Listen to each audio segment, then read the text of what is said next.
អរគុណដល់ការលេខសៀ20 សេន រាងវិញ50 សេន និងរ៉ូសា50 សេន ជូនបើគ្នាមានតែសំណាងល្អហើយឥឡូវនេះយើងទៅបន្តសាច់រឿងយើងទៀតដើមរឿងដំបូងគឺបង្ហាញអំពីតំបន់ឆេងឌូស្ថិតនៅក្នុងវិមានមួយមាននារីម្នាក់បាននិយាយឡើងថាវាពិតជាមានកិត្តិយសណាស់សម្រាប់ខ្ញុំដែលអ្នករាល់គ្នាបានមកប្រណូផ្ដុំនៅទីកន្លែងមួយនេះតាមការស្នើសុំរបស់ខ្ញុំហើយមនុស្សមួយក្រុមនោះឃើញអំពីសម្រស់របស់នាងហើយក៏ចាប់ផ្ដើមនិយាយថាចាប់តាំងពីអ្នកនាងវូបានអញ្ជើញពួកយើងហើយហើយបានជាពួកយើងមិនមើលទៅព្រោះពួកយើងតែងតែចង់ជួយដល់ការអ្នកនាងវូរហូតនឹងអ្នកនាងវូនោះបាននិយាយថាបន្ទប់ការ100មានសារភាពដូច្នេះគឺបណ្ដាលមកពីឥទ្ធិពលដែលចាស់ចេញពីនិកាយជើងឆេងប៉ុន្តែខ្ញុំដឹងថាអ្នករាល់គ្នាគឺពិតជាខិតខំប្រឹងប្រែងខ្លាំងណាស់ដូច្នេះខ្ញុំគឺពិតជាអរគុណខ្លាំងណាស់ហើយមនុស្សមួយក្រុមនោះលឺហើយក៏និយាយថាពួកយើងនឹងការពារបន្ទប់ការ100ទោះបីជាអំណាចនិកាយជើងឆេងនៅក្នុងឆេងឌូនឹងខ្លាំងក្លាប៉ុណ្ណាក៏ដោយពួកយើងក៏នៅតែការពារដែរដូច្នេះអ្នកនាងវូគឺមិនចាំបាច់បារម្ភនោះទេអ្នកនាងវូតបថាបើអញ្ចឹងគឺពិតជាអរគុណណាស់ហើយរួចនាងក៏ថាមនុស្សប្រុសគឺដូចតែគ្នានឹងមាននរណាគេម្នាក់ដែលល្អនោះទេរួចនាងក៏ចាប់ផ្ដើមនិយាយបន្តថាភ្នំអ៊ីម៉ៃគឺកំពុងតែមានបញ្ហា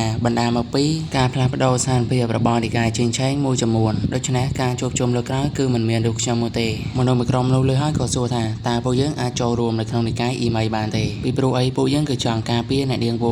ាងវូនោះលើហើយក៏ធ្វើជាបង្ហូរទឹកភ្នែកប៉ុន្តែនៅក្នុងចិត្តគិតថាពួកគេទាំងអស់នេះចង់ធ្វើដូច្នេះគឺដោយសារតែមានវត្តមានរបស់នាងទេមិនឯនោះទេរងចាំរហូតតតែថ្ងៃណាមួយដែលខ្ញុំខ្លាចទៅជាអ្នកដឹកនាំនិកាយអ៊ីម៉ៃនឹងអាចរៀបចំច្បាប់នៅក្នុងតំបន់ស៊ីឈួននេះទាំងមូលបន្តិចក្រោយមកការជួបជុំរបស់ពួកគេនឹងក៏បានបញ្ចប់អ្នកនាងវូនោះបាននិយាយថាអរគុណណាស់អ្នករាល់គ្នាដែលបានមកចូលរួមបរិមក៏តបថាពួកយើងក៏មានពេលវេលាល្អជាមួយនឹងអ្នកនាងដូចគ្នាប៉ុន្តែនៅកំឡុងពេលនោះនាងបានចាប់អារម្មណ៍ទៅនឹងអ្វីម្យ៉ាងដែលអ្វីដែលនាងបានចាប់អារម្មណ៍នោះគឺជាព្យវោហើយនៅពេលដែលនាងបានសម្លឹងមើលទៅកាន់កៅភ្នែករបស់ព្យវោគឺចាប់អារម្មណ៍ខ្លាំងមែនទែនព្រោះអីកៅភ្នែករបស់ព្យវោគឺភ្លឺថ្លាថែមទាំងមានពណ៌ក្រហមទៀតផងមករងចាំយូរនាងក៏ដើរសម្បើទៅកាន់ព្យវោតែម្ដងហើយនៅពេលដែលនាងបានឃើញព្យវោនៅចិត្តហើយនាងក៏បាននិយាយឡើងថាខ្ញុំគិតថានេះគឺជាពេលវេលាដំបូងហើយដែលពួកយើងបានជួបគ្នានោះរួចពួកយើងសុទ្ធតែជាមិត្តរួមជាតិដូច្នេះហើយគួរតែណែនាំខ្លួនទៅវិញទៅមកឈ្មោះរបស់នាងខ្ញុំគឺវូសុនហានៅក្នុងបន្ទប់ផ្កាទាំង100ហើយតើលោកគឺមានឈ្មោះអ្វីដែរតើអាចប្រាប់មកកាន់ខ្ញុំបានទេព្យវោតបទាំងធម្មតាថាព្យវោសុនហានាងក៏សួរថាតើលោកព្យវនឹងគឺជាអ្នកហាត់គុនដែរមែនទេព្យវោតបថានាងចង់គិតយ៉ាងម៉េចក៏បានដែរហើយតើនាងត្រូវការអ្វីសុនហានាងសួរបន្តតើមានហេតុផលអ្វីដែលលោកមិនអាចប្រាប់ខ្ញុំព្យវោសួរវិញថាតើនេះជាអ្វីដែលនាងបានធ្វើនៅពេលដែលជួបមនុស្សមិនស្គាល់មែនទេតែព្រាមនោះក៏មានអបម្នាក់ចេញមកព្រមទាំងថាឲ្យទៅកាន់ព្យវោថាហើយបានចឯងហ៊ានប្រើប្រាស់សម្បៃទាំងអស់នេះទៅលើអ្នកនាងវូយល់ល្អឯងគួរតែឆាប់សុំទោសនាងឲ្យលឿនមកព្យវោផ្លាស់ប្ដូរទៅមុខព្រមទាំងសួរថាសុំទោសឬចំណែកឯអបនោះបានបន្តយល់ល្អឯងគួរតែលុតចង្អងចុះហើយសុំទោសទៅកាន់អ្នកនាងវូបើសិនបើឯងមិនធ្វើនោះទេយើងគឺមិនឲ្យឯងងាយស្រួលឡើយព្យវោតបវិញថាមើលតែឯងដូចជាខ្វាក់ដល់ដែនកំណត់ហើយដែលឯងមើលឃើញតែមនុស្សស្រីដូច្នេះព្រោះឯងមិនបានមើលឃើញតម្លៃអ្នករតីសំបីតែបន្តិចសោះអបនោះលើឆ្នើដូចជាខឹងសម្បានឹងព្យវោមែនតើរួចវាក៏ហៅកូនចៅរបស់វាឲ្យយកដាវមកឲ្យខ្លួនបន្ទាប់ពីបានដាវហើយវាក៏និយាយឡើងថាហើយបានជាឯងហ៊ានសោចចមុកយើងដូច្នេះហេតុនេះឯងគឺមិនអាចលើកលែងឲ្យបានទេរួចវាក៏យកដាវរបស់វានឹងវាបហាទៅកាន់ព្យវោចំណែកឯព្យវោវិញមើលទៅកាន់ផ្លែដាវនោះជាធម្មតារួចព្យវោក៏ថយមកខាងក្រោយបន្តិចក៏រួចផុតចេញពីផ្លែដាវអបនោះឃើញអំពីការកិច្ចរបស់ព្យវោហើយក៏មានការភ្ញាក់ផ្អើលដូចគ្នាព្រោះអីមើលទៅកាន់ព្យវោនឹងអាចកិច្ចផុតបានដោយមិនមានការខិតខំប្រឹងប្រែងអីបន្តិចឃើញដូច្នេះគឺកាន់តែធ្វើវានឹងខឹងសម្បាបន្ថែមទៀតរួចអបនោះក៏ចាប់ផ្ដើមប្រើប្រាស់ស្គីមួយដែលមានឈ្មោះថា Thunderstorm Sword ដែលតិចនិចនេះមានប្រភពចេញមកពីផ្ទះមេឃសូឡាអ្នកដែលឃើញហេតុការណ៍នេះបានគិតថាមើលទៅអបនេះគឺចង់សម្លាប់ព្យវោចោលហើយឯអបនោះវិញក៏ប្រើប្រាស់តិចនិចមួយនេះដែលមានល្បឿនដូចជារន្ទះចាក់ទៅកាន់ព្យវោប៉ុន្តែសម្រាប់ព្យវោឃើញដូច្នេះគឺធ្វើធម្មតាមែនតើគ្រាន់តែព្យវោងាកក៏បន្តិចនឹងរួចផុតចេញពីក្បាច់ដៃអបនឹងបាត់ហើយអបនេះឃើញដូច្នេះគឺអស់វិចារតែម្ដងរួចព្យវោយើងនឹងបានចេតនាឆ្លងកាត់អបនឹងធ្វើដូចជាមិនមានរឿងអ្វីកើតឡើងអបនេះឃើញទង្វើរបស់ព្យវោដូច្នេះកាន់តែធ្វើវាខឹងសម្បាបន្ថែមទៀតបន្ទាប់មកវាក៏ប្រើប្រាស់សៀតដៃរបស់វានឹងដេញចាក់ព្យវោយើងពីខាងក្រោយប៉ុន្តែយើងឃើញថាព្យវោយើងគ្រាន់តែដើរធម្មតានឹងក៏អាចគេចផុតចេញពីសៀតដៃអបនោះបានយ៉ាងងាយដែរហើយភ្លាមនោះព្យវោក៏បានដើរមកដល់ចំពោះមុខសុនហាតែម្ដងសុនហាបានមើលទៅកាន់ព្យវោជាមួយនឹងទឹកមុខងឿងឆ្ងល់ហើយភ្លាមនោះដែរអបនោះក៏ចង់លោតកាប់ព្យវោយើងពីខាងក្រៅខ្នងភ្លាមនោះព្យវោក៏ងាកទៅខាងក្រោយព្រមទាំងសួរថាតើនេះមែនទេជាអ្វីដែលឯងអាចធ្វើបាន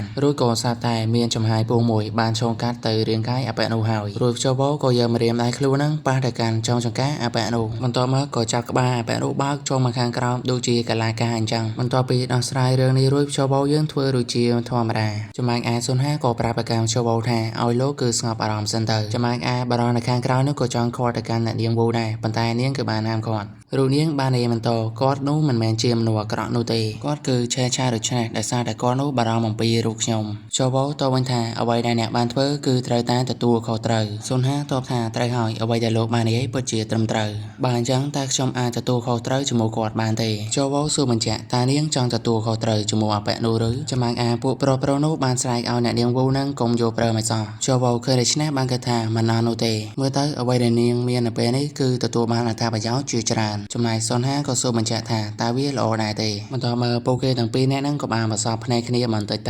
ក្រោយមកសាយរឿងគឺបានបង្ហាញអំពីបន្ទប់មួយយើងបានឃើញថានៅក្នុងបន្ទប់នេះជូវូរបស់យើងបានគេងជាមួយនឹងកញ្ញាម្នាក់នោះភ្លាមមកណាស៊ុនហាគឺចង់ឲ្យជូវូនឹងបំពេញសមាមួយឲ្យនាងព្រោះអីវាមិនពិបាកនោះទេបើមើលទៅតាមសមត្ថភាពរបស់លោកនោះជូវូតបថាខ្ញុំនឹងសម្រេចចិត្តបន្ទាប់ពីឮអំពីរឿងនោះសិនភ្លាមនោះស៊ុនហានាងក៏បាននិយាយឈ្មោះណាមហូសានសង្ឃឹមថាលោកគឺអាចសម្លាប់ណាមហូសានដែលជាមេក្រុមវ័យក្មេងនៅក្នុងសម្ព័ន្ធរន្ទះឲ្យខ្ញុំនៅពេលថ្មីនេះមេដឹកនាំសម្ព័ន្ធរន្ទះថាយន់ហូមានគោលបំណងចង់ឲ្យខ្ញុំរៀបការជាមួយនឹងណាមហូសានពួកគេអាចធ្វើដូច្នេះបានដោយសារតែពួកគេមានជាមួយចេញពីនិកាយឈីងឆេងបើសិនបើពួកយើងបដិសេធនោះនឹងបង្កទៅជាគ្រោះមហន្តរាយបន្ទប់ទាំង100និងនិកាយអ៊ីមីពិតជាស្ថិតនៅក្នុងស្ថានភាពពិបាកណាស់ដោយសារតែគាត់នោះជូវូតបថាចាប់តាំងតែពីខ្ញុំមិនមានទំនាក់ទំនងជាមួយនឹងបន្ទប់ការ100តែនេះមិនគិតថាខ្ញុំគឺមិនអាចធ្វើបានទេឬស៊ុនហាខិតឲ្យចិត្តជូវូបន្តិចរួចប្រាប់ថាបើសិនបើលោកអាចសម្លាប់ណាមហូសានឲ្យខ្ញុំនឹងណែនាំលោកឲ្យទៅអ្នកមិញរបស់ខ្ញុំដើម្បីឲ្យលោកទទួលបានរង្វាន់ជូវូសួរថា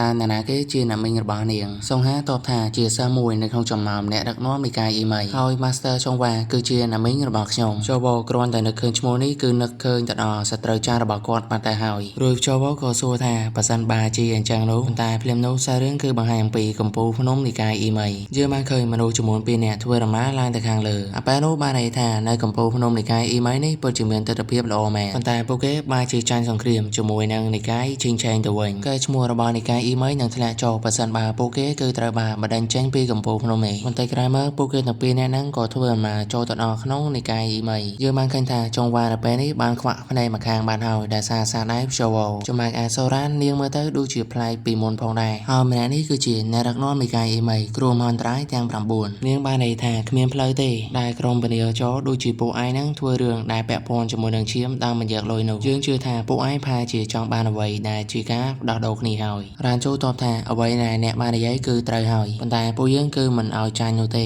គ្រោះមហន្តរាយទាំង9សួរថាតើពួកឯងនឹងចង់បានច្រើនប៉ុណ្ណារ៉ានជូតបថា5សានគោលគឺគ្រប់គ្រាន់ម្នាក់នៅក្នុងនិកាយអ៊ីមីលើពីតម្លៃមួយនេះហើយគឺមិនចូលស្របនោះទេប៉ុន្តែភ្លាមនោះគ្រោះមហន្តរាយទាំង9ក៏ប្រើប្រាស់ធម៌ពលរបស់គាត់ដើម្បីអ្នករាល់គ្នាស្ងប់ស្ងាត់រួចនាងក៏និយាយថាកុំរំខានឲ្យសោះបន្ទាប់មកនាងក៏និយាយទៅកាន់រ៉ានជូវិញថាតើពួកឯងមិនរំពឹងទុកថាយើងនឹងយល់ព្រមទៅនឹងសម្មារបស់ពួកឯងមែនទេព្រោះអីលុយប៉ុណ្ណេះយើងគឺអាចជួបបានក្រុមជាច្រើនរ៉ានជូតបថាទោះបីជាអាណាក្រុមពួកគេទាំងអស់នោះមិនអាចប្រៀបធៀបកម្លាំងស្មើទៅនឹងក្រុមកងទ័ពពពកខ្មៅបានទេគ្រោះមហន្តរាយទាំង9តបថាយ៉ាងម៉េចបើសិនបើយើងនៅតែបដិសេធដដែលនោះរ៉ានជូឆ្លើយទាំងសម្ាញ់ថាក្រុមរបស់ពួកយើងនឹងធ្វើដំណើរទៅកាន់ភ្នំនិកាយឈីងឆេងវិញគ្រោះមហន្តរាយទាំង9លើហើយដូចជាខឹងបន្តិចព្រមទាំងនិយាយថាតើឯងគឺចង់ជួយនឹងសងខាងមែនទេរួចនាងក៏ប្រើប្រាស់ភាពអស់កល្បដាក់សម្ពាធទៅកាន់2នាក់នោះធ្វើឲ្យពួកគេទាំង2នាក់ហ្នឹងមិនអាចទ្រាំទ្របានទេថែមទាំងគូតឈាមចេញមកទៀតផងគ្រោះមហន្តរាយទាំង9បន្តនិយាយដោយស្មោះត្រង់ទៅវាគ្មានផ្លូវនោះទេដែលយើងប្រើឲ្យ5សានគោទៅឲ្យពួកឯងនោះ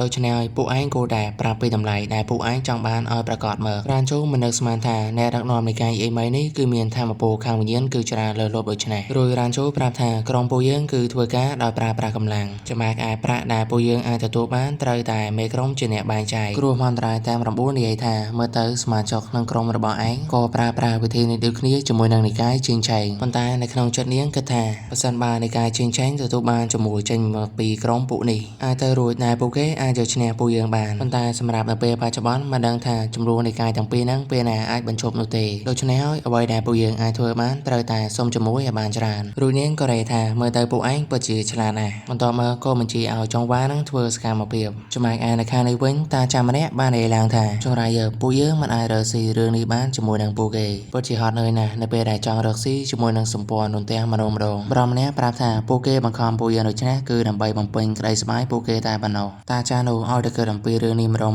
ធ្វើឲ្យភ្លើងគាត់នឹងគឺចង់ហោះចេញពីខ្លួនហើយត្រូវហើយនៅក្នុងឃ្លាំងស្តុករបស់ពួកយើងពោពេញទៅដោយដំណាប់ចំណែកឯពួកគេនោះចង់ទិញដំណាប់ពួកយើងនៅក្នុងតម្លៃថោកទៅវិញម្ដងនៅចិត្តនោះប្រាប់ថាត្រូវហើយពួករាមានតែងតែធ្វើរឆាំងអញ្ចឹងឯងចំណែកឯចុះបោនៅខាងលើនេះវិញក៏បានសាប់លើសំបីពួកគេទាំងពីរនាក់នេះទាំងអស់ដូចគ្នាដោយសារតែថ្ងៃនេះរៀងជឿក្បាលដូច្នេះសូមត្រឹម10នាទីសិនចាំមើលនៅពេលដែលខ្ញុំរៀងធូរស្មៅចាំខ្ញុំចេញរឿងឲ្យបានច្រើនដូចមុនរួចគ្នាយើងក៏អាចឧបត្ថម្ភមកកាន់ខ្ញុំបានតាមរយៈ QR code ដែលមាននៅលើវីដេអូនេះដូចគ្នាហើយរាល់ការ donate របស់អ្នកទាំងអស់គ្នានឹងគឺជួយមកដល់ខ្ញុំបានច្រើនខ្លាំងមែនទែន